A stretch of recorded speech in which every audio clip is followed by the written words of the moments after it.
Hello friend, कैसे हैं आप सभी। Welcome again to discussion.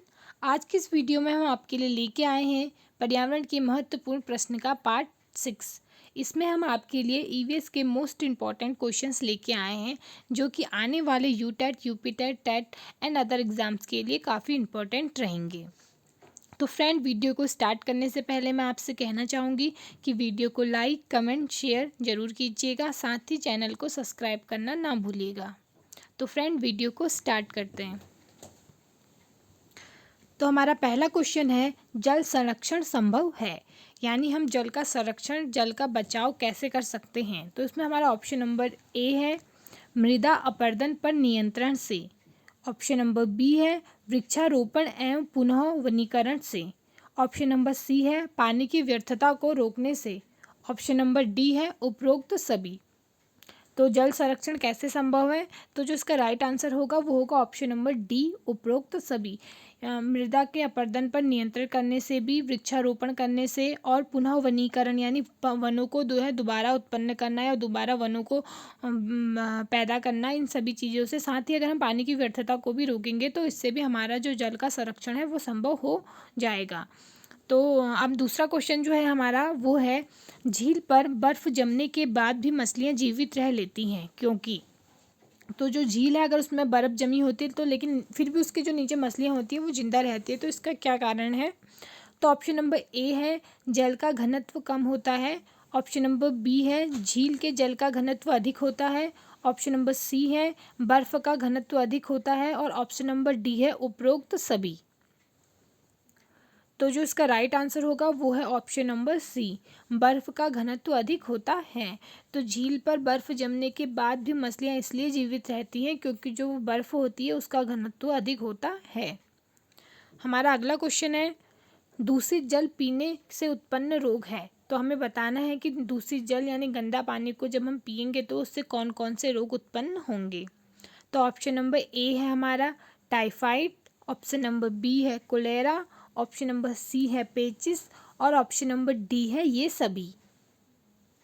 तो जो इसका राइट आंसर होगा वो होगा ऑप्शन नंबर डी, दूषित जल यानी गंदा पानी पीने से जो है टाइफाइड भी होता है, कोलेरा भी होता है और पेचिस भी होता है। तो ऑप्शन नंबर डी जो है वो इसका राइट आंसर होगा। तो अब हमारा अगला क्वेश्चन है, नदी के पानी को छानने के बाद पीने योग्य पानी बनाने के लिए उसमें कौन सा रसायन मिलाना उचित रहेगा। तो जो नदी का पानी होता है सबसे पहले तो हम उसको फ़िल्टर करते हैं। फ़िल्टर करने से तो जो उसकी मोटी मोटी गंदगी है वो बाहर हो जाती है, लेकिन उसके अलावा उस पानी को पीने योग्य बनाने के लिए हम उसमें एक ऐसा केमिकल डालते हैं जिससे कि वो पानी जो है वो पीने योग्य हो जाता है। तो हमारे जो इसमें ऑप्शंस दे रखे हैं, इसमें ऑप्शन नंबर ए है हमारा फिटकरी। ऑप्शन नंबर बी है पोटेशियम क्लोरेट।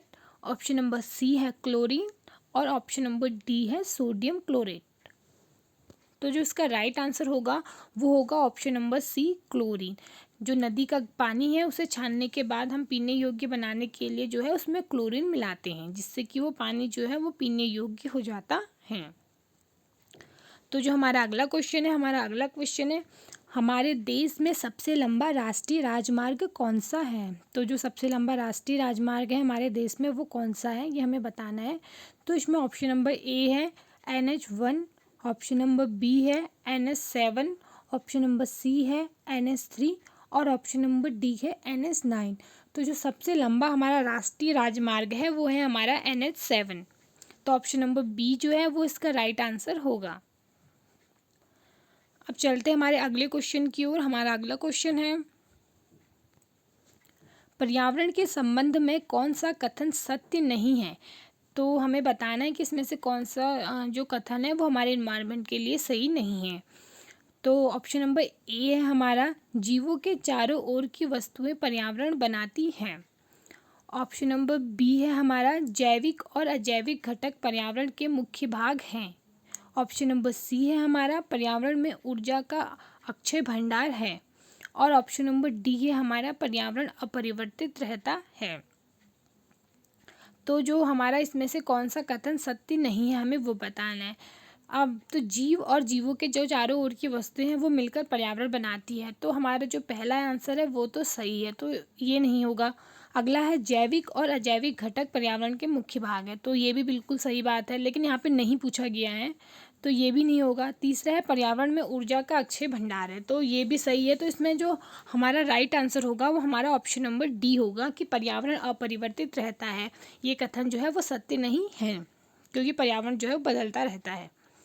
अब चलते हैं हमारे अगले क्वेश्चन की ओर। हमारा अगला क्वेश्चन है पर्यावरण शब्द के अर्थ में शामिल है, तो हमें बताना है कि जो पर्यावरण शब्द का अर्थ है उसमें क्या चीज़ शामिल है। तो इसमें ऑप्शन नंबर ए है हमारा पर्यावरण का भौतिक पक्ष, ऑप्शन नंबर बी है पर्यावरण का मनोवैज्ञानिक पक्ष, ऑप्शन नंबर सी है पर्यावरण का सामाजिक पक्ष और ऑप्शन नंबर डी है उपरोक्त सभी।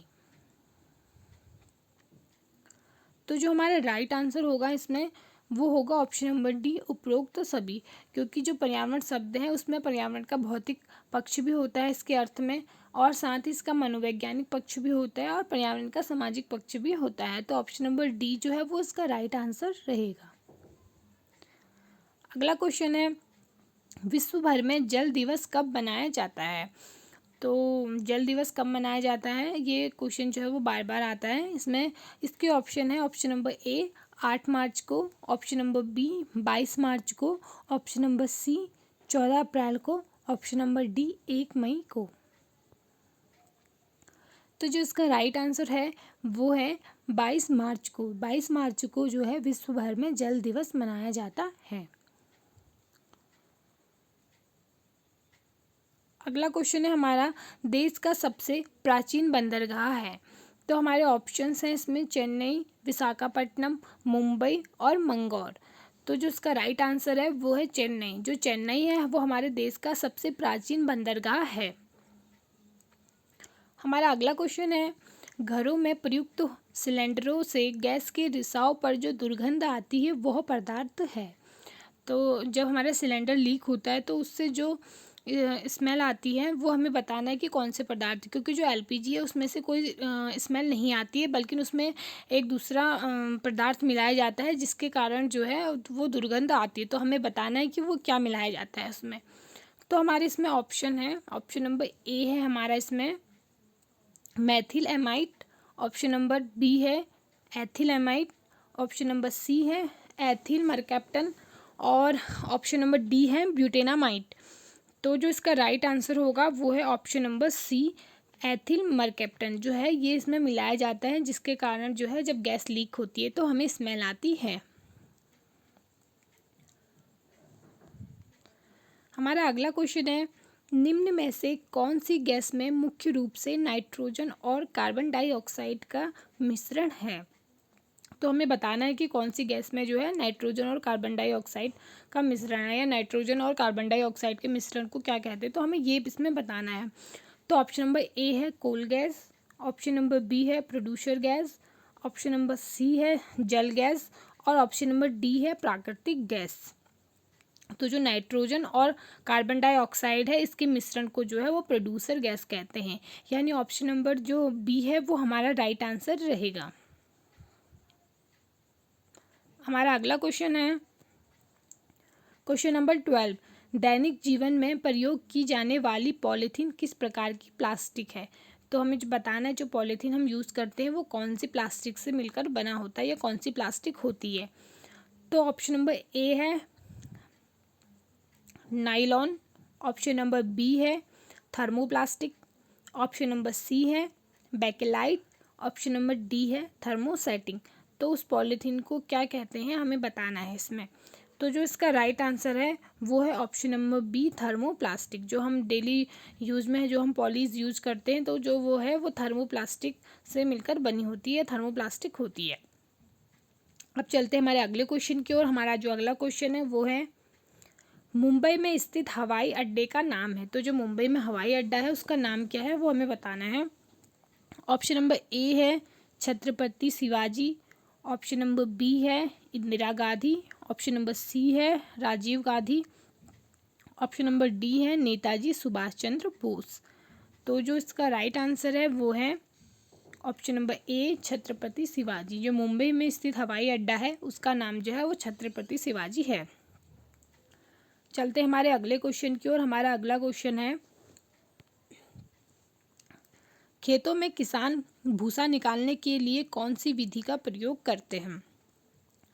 तो ऑप्शन है, ऑप्शन नंबर ए है निष्पावन, ऑप्शन नंबर बी है छाननी, ऑप्शन नंबर सी है अवसाद, ऑप्शन नंबर डी है निस्तारण। तो जो हमारा इसका राइट आंसर है वो है ऑप्शन नंबर ए निष्पावन। जो खेतों में किसान भूसा निकालते हैं उसकी जो विधि होती है उसको निष्पावन विधि कहते हैं।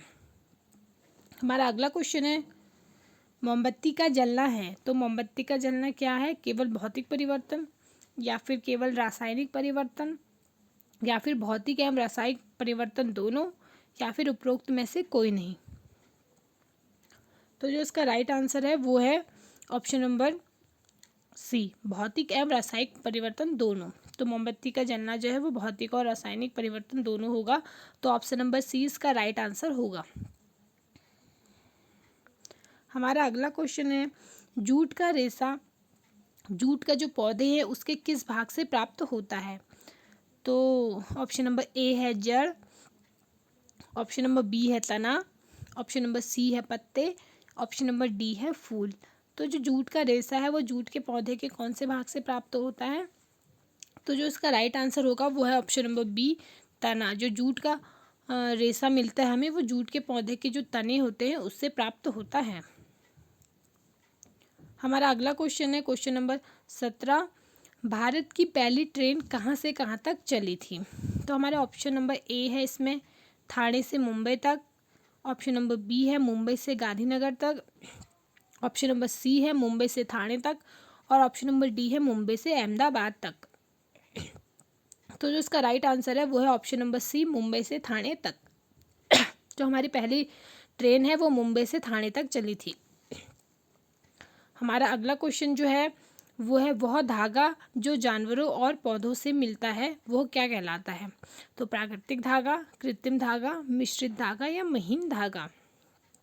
तो जो इसका राइट आंसर है वो है प्राकृतिक धागा। तो वो धागा जो हमें पौधों और जानवर दोनों से मिलता है उसे हम प्राकृतिक धागा कहते हैं। अगला क्वेश्चन है, साधारण कांच बनाने में प्रयुक्त पदार्थ है। तो जो साधारण कांच है वो कौन से पदार्थ से बनता है? सिलिका से, ये ऑप्शन नंबर बी है विरंजक पदार्थ से, ऑप्शन नंबर सी है कैल्शियम ऑक्साइड से, और ऑप्शन नंबर डी है ये सभी। तो जो साधारण कांच है उसे बनाने के लिए जो है सिलिका, विरंजक पदार्थ और कैल्शियम ऑक्साइड जो है इन तीनों की आवश्यकता होती है। तो इसलिए हमारा जो राइट आंसर होगा वो ऑप्शन नंबर डी होगा, ये सभी। हमारा जो अगला क्वेश्चन है वो है, पेट्रोलियम धीरे धीरे खत्म होने को है अतः वैकल्पिक ऊर्जा की ओर हमें जाना चाहिए। इनमें से कौन सा विकल्प वैकल्पिक ऊर्जा हो सकती है? तो हमें बताना है कि वैकल्पिक ऊर्जा में हम जो ये नीचे ऑप्शंस देखे इसमें से कौन सा विकल्प हम वैकल्पिक ऊर्जा के लिए चूज़ कर सकते हैं। तो ऑप्शन नंबर ए है हमारा पेस्टिसाइड्स, ऑप्शन नंबर बी है bio fertiliser, option number C है synthetic fertiliser, option number D है बायोगैस। तो वैकल्पिक ऊर्जा की बात हो रही है यहाँ पर, तो पेस्टिसाइड्स तो नहीं होगा क्योंकि पेस्टिसाइड्स जो है वो कीटों को मारने के लिए इसका यूज किया जाता है। तो इससे कोई वैकल्पिक ऊर्जा नहीं प्राप्त होगी। और बायो फर्टिलाइज़र भी नहीं क्योंकि ये फर्टिलाइज़र है, सिंथेटिक फर्टिलाइज़र भी नहीं। तो जो ऑप्शन नंबर डी है हमारा बायोगैस वो इसका राइट आंसर होगा कि जो पेट्रोलियम धीरे धीरे ख़त्म होने को है तो हम वैकल्पिक ऊर्जा के रूप में जो बायोगैस है इस विकल्प को हम चूज़ कर सकते हैं। तो इस हिसाब से हमारा जो इसका आंसर होगा वो ऑप्शन नंबर डी बिल्कुल सही आंसर होगा। तो फ्रेंड आज के लिए बस इतना ही, मिलते हैं हमारी अगली वीडियो में। अगर आपको वीडियो अच्छी लगी हो तो चैनल को लाइक कमेंट शेयर ज़रूर कीजिएगा, साथ ही सब्सक्राइब करना ना भूलिएगा। Thanks for watching.